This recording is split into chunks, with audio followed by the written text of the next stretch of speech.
In the heart of this city's bustling place stood Adewale Properties Limited, a towering real estate empire that had made Obinna Adewale one of the richest men in Africa. But despite the shimmering glass windows and the luxurious offices, something was rotten within the walls of his company. For months, whispers had reached Obinna's ears, rumors of corruption, betrayal, and dishonest dealings among his top executives. Millions were missing, projects were failing, and employees who once swore loyalty had begun to look out for themselves. Obinna had built this company from nothing. He had walked the dusty streets of the city as a young man, selling newspapers and shining shoes to survive. He had fought for every brick, every contract, and every success.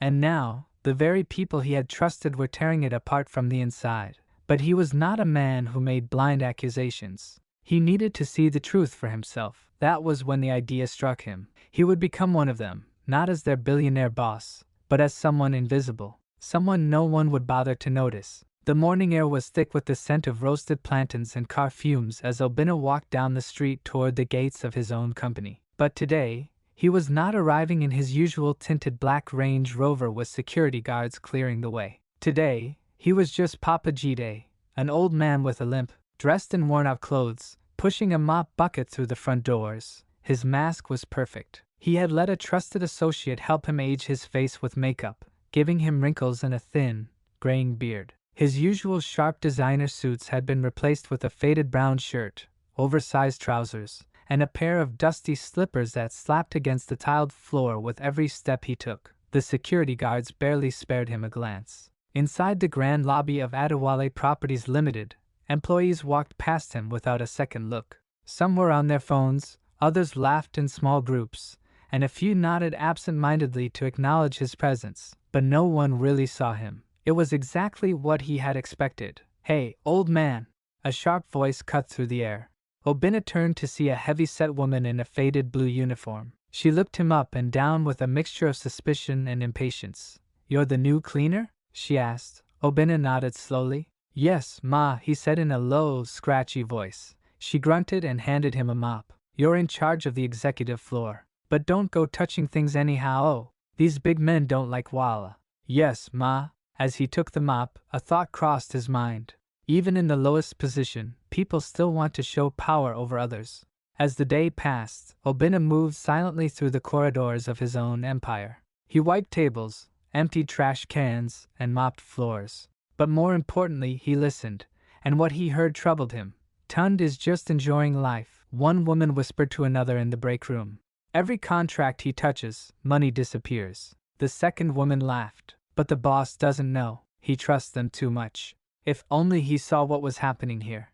Obinna's grip on the mop tightened. "I see now." Later, as he cleaned near the elevators, a young man in a crisp blue suit bumped into him. "Move, old man," he snapped without a second glance before adjusting his gold wristwatch and stepping into the lift. Obinna recognized him instantly. Tund, the same man rumored to be embezzling money. The doors closed, and Obinna let out a slow breath. His own employees had become strangers to him. By evening, Obinna had seen enough to know that something was deeply wrong. But just as he was about to leave for the day, something unusual happened. A sharp, urgent whisper caught his attention as he wiped the glass panels outside the executive offices. "By next week, the money will be gone, and we'll pin it on that girl." Obinna stilled. He turned slightly and saw two figures standing just inside a dimly lit office. Tund and another man he knew well. Ao, his longtime business partner, his friend. "We have to be smart," Ao continued in a low voice.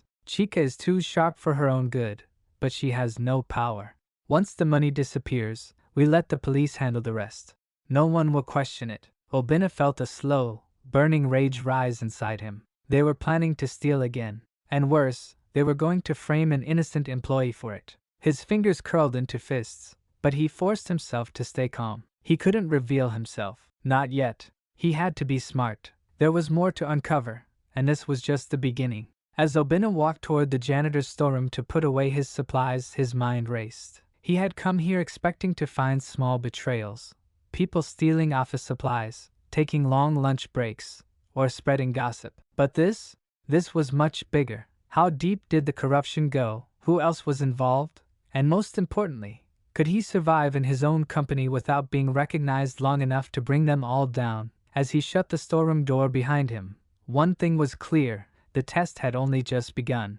Obinna Adewale, now disguised as the frail, old cleaner, Papa Jide, slowly pushed his mop across the marble floors of Adewale Properties Limited. His back ached from bending, his hands trembled slightly, and his clothes smelled of soap and sweat. He had spent his life in luxury, but now he was stepping into a world he had never truly known, the world of the invisible workers.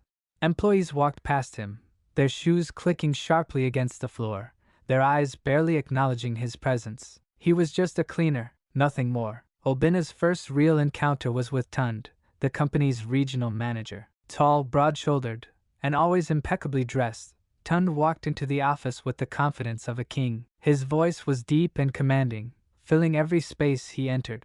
"Why is this floor still wet?" he snapped, his polished brown leather shoes stopping just short of a puddle near his office door. Obinna straightened his back slightly, lowering his gaze. "Sorry, sir. I will dry it now," Tund scoffed, shaking his head. "Old people shouldn't be working. You're too slow. Do your job properly, or I'll have Madame Beezy replace you." Obinna clenched his jaw but said nothing. He watched as Tund marched into his office, slamming the glass door behind him. The employees in the open workspace didn't even flinch. It was clear Tund ruled with fear. A few minutes later, as Obinna emptied the trash bins, he noticed Chika, the company's accountant, rubbing her temples, staring at a document on her desk. She looked exhausted. Her eyes darted nervously between her laptop and the papers in front of her. A soft sigh escaped her lips. "How am I going to do this?" she muttered under her breath. Obinna lingered for a second, pretending to clean the floor near her desk. Just then, Tund appeared behind her. "Chika, I need those reports now. Don't waste my time." Chika stiffened, nodded quickly, and muttered, "Yes, sir. Almost done." Tund scoffed and walked off, shaking his head. Obinna noticed how Chika's hands trembled as she reached for her phone. She checked her balance and let out another sigh.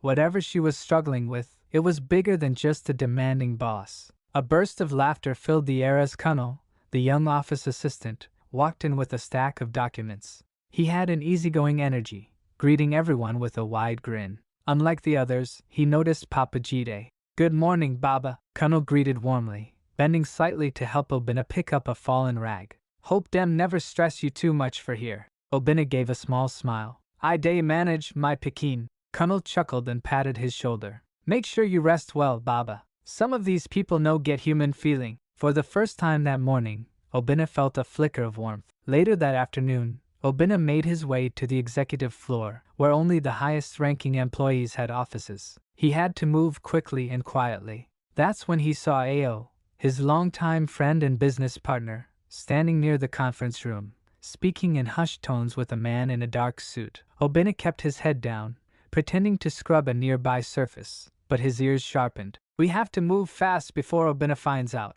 Ao whispered. "Everything is in place." The other man nodded. "And the funds?" Ao smirked. "Taken care of. No one will suspect a thing. By the time they realize it, it'll be too late." Obinna's heart pounded in his chest. What was his best friend plotting? And against whom? That evening, as Obinna packed up his cleaning supplies, a firm yet kind voice called out to him. "Papa Jide, come here." He turned to see Madame Beezy, the head janitor, a heavy-set woman with a permanent frown but surprisingly kind eyes. She gestured for him to sit on an empty stool near the storage room. "You be new here, abi?" she asked, eyeing him carefully. Obinna nodded. "Yes, ma." She leaned closer. "This place, no be for person way like Walla. Keep your head down and do your work. Some things, you'd better make you no see dem." Obinna swallowed. "Like wettin', ma?"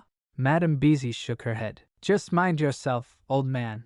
Some people go do anything to keep their secrets hidden." That night, as Obinna finished mopping the last hallway, he overheard two employees whispering near the fire exit. "It's happening soon. The plan is set. After that, Adewale Properties will never be the same." Obinna's breath hitched. Something dangerous was brewing within his own company, and he had just scratched the surface. He had come here looking for a worthy leader. But now, he had uncovered a conspiracy that could destroy everything he built. The only question was, who could he trust? The night air inside Adewale Properties Limited was thick with silence. Most employees had left hours ago, and only the dim glow of security lights flickered across the hallways. Obinna Adewale, disguised as the aging cleaner, Papa Jide, pushed his mop across the polished floor of the executive wing. The scent of fresh disinfectant lingered in the air, blending with the quiet hum of air conditioning. He had spent the past few days carefully observing the employees. He had seen loyalty,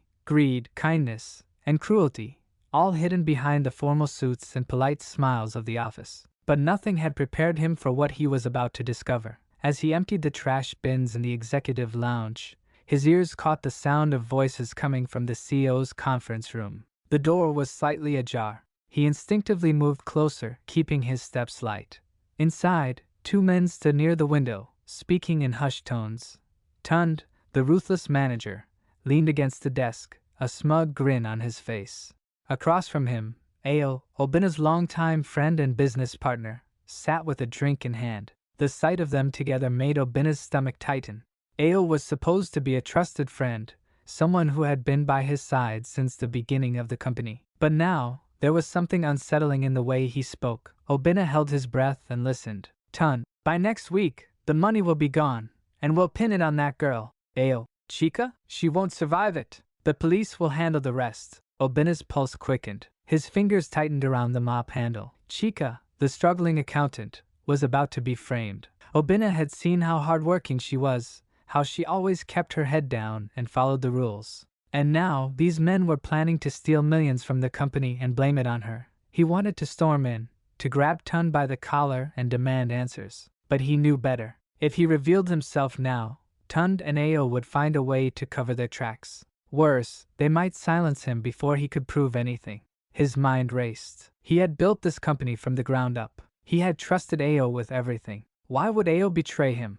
Tund chuckled darkly, taking a sip from his glass. Tund, she'll cry, of course. They always do. But at the end of the day, the police only care about evidence, and we've made sure all the signs point to her. Obinna's stomach churned. Ao, just make sure there are no loose ends. The words sent a chill down Obinna's spine. How far would they go to protect their scheme? Would they be willing to eliminate anyone who knew the truth? He took a cautious step back, heart pounding. His mind screamed for a plan. He couldn't let them get away with this, but he had to be careful. One wrong move, and Chica would take the fall. Just as he turned to slip away, his mop bucket hit the edge of the doorframe. Clang! The sound echoed through the hallway. Silence. Obinna froze. Inside the room, the conversation stopped. Footsteps approached the door. Tund's voice, sharp and suspicious. Who's there? Obinna's breath caught in his throat. If they saw him now, it was over. His only chance was to act the part. With trembling hands, he bent down and started scrubbing the floor furiously, pretending he hadn't heard anything.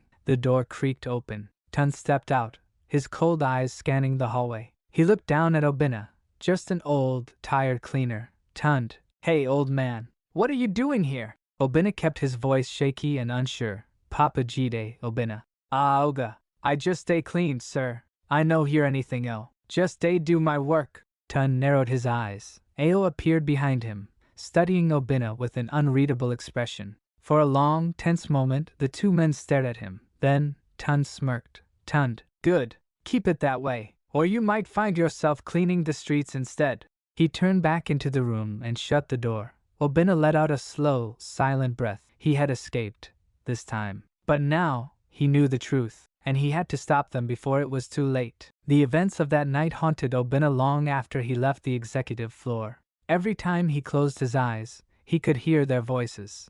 By next week, the money will be gone, and we'll pin it on that girl. Just make sure there are no loose ends. Tund and Ao had planned everything so perfectly. They would steal millions from the company and let Chica, an innocent accountant struggling to survive, take the fall. Obinna, still disguised as Papa Jide, knew he had to stop them. But how? He couldn't reveal himself yet, not without proof. If he acted too soon, they would destroy the evidence and turn everything against him. So he did what he had learned best over the past weeks. He stayed silent and watched. Over the next few nights, Obinna noticed something unusual. Ao, the man he once trusted like a brother, was sneaking into restricted areas long after working hours. He would slip into the finance department, unlock filing cabinets, and leave just as quietly as he came. Tund, on the other hand, was always on the phone. Yes, everything is in place. By Friday morning, make sure she signs it. Obinna felt his blood run cold. They were getting ready to execute their plan, but how could he expose them? He couldn't do it alone. He needed someone on the inside, someone who would believe him. The answer came in the form of Cunning. Cunning, the young and cheerful office assistant, was one of the few people who treated Papa Jide like a human being. He was kind, always offering extra food or making small talk when others ignored him. One afternoon, while taking out the trash, Obinna pulled Cunning aside. Papa Jide, Obinna my son, I need your help. Cunning frowned. What's wrong, Papa Jide? Obinna lowered his voice. Papa Jide, Obinna, there is a terrible plan happening in this office. People are stealing money, and they want to blame it on Chica. Cunning's face darkened. Chica? But she's one of the most honest people here. Obinna nodded. I have seen things, Cunning. If we don't stop them, she will go to jail for something she didn't do. Cunning's hands tightened into fists. What do you need me to do? Before Obinna and Cunning could gather enough proof, the storm came crashing down. On Friday morning, chaos erupted in the office. Security guards marched into the finance department with stern faces. Chica, who had just sat down at her desk, looked up in confusion. Security chief, Ms. Chica, you need to come with us. Chica blinked. Excuse me? Two guards stepped forward. One of them held a folder filled with documents. Security chief, you've been caught committing financial fraud. The evidence is here. Money is missing, and your signature is on the transfer papers. Chica's face went pale. No, that's not possible. I didn't sign anything. I would never steal from the company. Tun walked in, pretending to look disappointed. Tun, Chica, I thought you were better than this. How could you do this to us? Tears welled up in Chica's eyes. I didn't do anything. I swear. At that moment, the police arrived. Gasps spread through the office as officers stepped in. Lead officer, Ms. Chica, you are under arrest for financial fraud. You have the right to remain silent. Chica's breath hitched. No, please. You have the wrong person. Somebody is setting me up. The entire office watched in stunned silence as the officers handcuffed Chica. Obinna clenched his fists. This was it. The moment he had feared. Tun smirked, folding his arms. Ao stood nearby, sipping his coffee as if nothing important was happening. Cunning, standing at a distance, met Obinna's eyes. He looked horrified. Chica's sobs echoed through the office as they led her away. Obinna wanted to stop them. He wanted to step forward and tell the truth, but it wasn't the right time. He needed solid proof first. If he acted now, Tund and Ao would cover their tracks. So he did the hardest thing he had ever done in his life. He stayed silent, but in his heart he made a vow.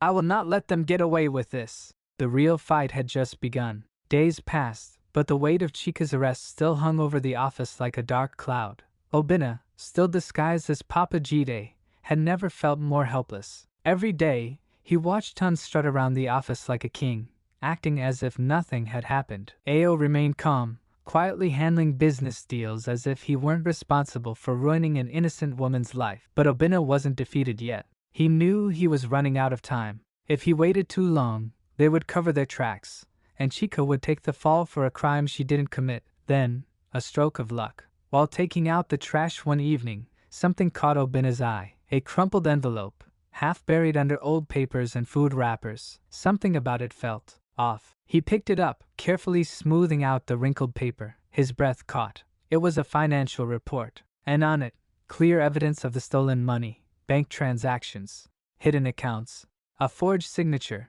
Chica's signature. It was the proof he needed. This was it. It was time to strike. The next morning, an urgent email was sent to every senior executive in the company. Mandatory board meeting, 12 p.m. sharp. Employees whispered among themselves. Why is there a meeting all of a sudden? Who called it? The CEO is still away, isn't he? Even Tund and Ao looked puzzled. At exactly noon, the boardroom filled with murmurs. The senior staff sat around the long mahogany table, waiting for an explanation. Then the door opened, and in walked Papa Jide. Silence. Confused glances. Ao raised an eyebrow.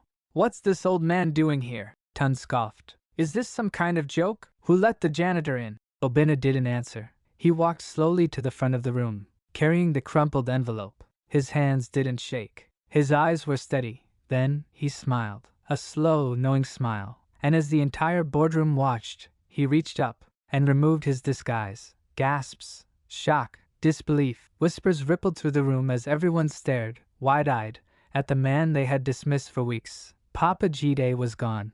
Standing in his place was Obinna Adewale, the billionaire owner of the company. The room went deathly silent. Tun's face drained of color, his lips parted, but no words came out. Ao gripped the edge of the table, his fingers digging into the wood. Obinna let the silence stretch, let the truth sink in. Then, in a voice that was calm but filled with power, he said, "Gentlemen, let's talk about betrayal." A suffocating silence filled the boardroom. Obinna Adewale, no longer the frail janitor, stood tall in front of the room, his sharp eyes scanning the faces of those who had underestimated him. Tun's face was pale, his body trembling. His mind raced, but his mouth refused to form words. Ao, normally calm and composed, clenched his jaw, his fingers gripping the table. "Obinna, I can explain." Obinna raised a hand, silencing him. "Explain?" His voice was dangerously low. "Explain how you plan to steal millions from my company? Explain how you framed an innocent woman?" Ao shut his mouth. Tund, finally finding his voice, shot up from his chair. "Sir, I didn't know anything about this." He forced a shaky laugh.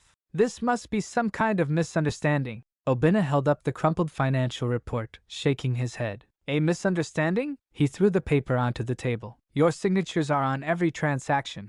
The color drained from Tun's face. Obinna turned to the security guards standing at the door. "Call them in." The heavy doors swung open. 2 uniformed police officers stepped inside. Gasps echoed around the room. Tun stumbled back. "No, no, no, no." The officers didn't hesitate. They grabbed Tun's arms, yanking them behind his back. "You're under arrest for fraud, embezzlement, and conspiracy to frame an innocent employee," one officer stated, locking the handcuffs around his wrists. Ao bolted. He shoved a chair aside, making a run for the side door, but he never made it. A second later, a police officer tackled him to the ground. A sharp cry of pain escaped his lips as his face hit the cold floor. The entire office was in an uproar. Employees whispered, their eyes darting between the billionaire and the men who once held power over them. Justice was being served. With Tund and Ao taken away, the dust began to settle. Obinna turned to the remaining employees, his face unreadable. "Some of you," he began, his tone firm, "showed kindness and integrity. Others," he let his words linger, "proved their true colors when they thought no one was watching." He scanned the room, his gaze locking onto a few individuals who had mistreated him when he was just Papa Jide. "Effective immediately," Obinna continued. "All employees who disrespected, ignored, or mistreated their colleagues, especially the cleaning staff, are dismissed." A wave of gasps and murmurs spread through the room. Some pleaded, some tried to protest. Obinna didn't waver. "If you can't respect the people you think are beneath you, you don't deserve a place in this company." Then, he turned to Kunnel, the young office assistant who had treated him with kindness, even when he thought he was just an old janitor. Obinna's expression softened. "Kunnel," he said, "step forward." Kunnel hesitated, his hands shaking. "And me, sir?" Obinna nodded. "Yes, you." Kunnel swallowed hard and stepped forward, standing before the man he had unknowingly served for weeks. "You have something that money can't buy," Obinna said. "A good heart." He let the words sink in before delivering his final, shocking announcement. "Starting today, you are the new CEO of Adewale Properties Limited." The room erupted in shock. Kunnel's mouth fell open. "Sir, I don't know what to say." His voice broke with emotion. Obinna smiled. "Say yes." Tears welled up in Kunnel's eyes. He dropped to his knees, overwhelmed. "Thank you, sir. I won't disappoint you." Obinna helped him up. "I know you won't." Just then, the doors opened once again, and in walked Chika. The moment she stepped inside, the employees who once whispered behind her back now turned their gazes away in shame. She had been dragged out in handcuffs, humiliated, treated like a criminal. Now, she returned with her head held high. Obinna walked up to her, his voice filled with regret. "I'm sorry this happened to you, Chika. You were wrong, but today, we make things right."